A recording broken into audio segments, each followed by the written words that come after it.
Because when you began to sow the seed of doubt, you began to sow the seed of discourse. You began to deny that God is God. You put it back in your hands and began to work it out. And so if God gives you a vision to be able to do this or that, it's not your place to ask God, well, how I'm going to do that. All right.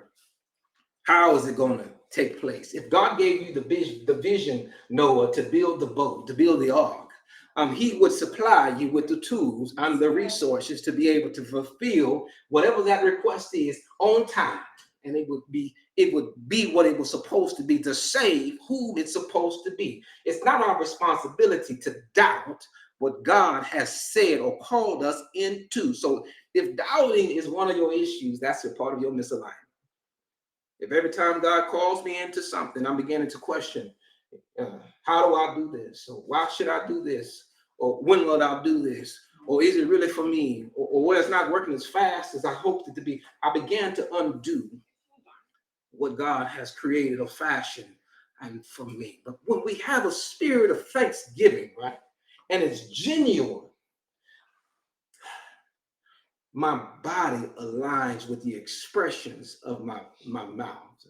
My mind aligns with the expression of my body. And they all began to work together. Yeah. And so what we've done is we've become accustomed just to saying thank you, and there's no real merit behind it. We've come accustomed to saying thank you and I appreciate it, but there are no real principles that are aligning what's going on in my heart. And so we have to change that particular portion of what we do, because it's the doorway to opening up the blessings of God by saying thank you. That's why he says, enter into my courts, right? Enter into my presence with thanksgiving, because I already know you come and asking me for something. But you have to be aware that I'm able to provide that thing that you're asking for.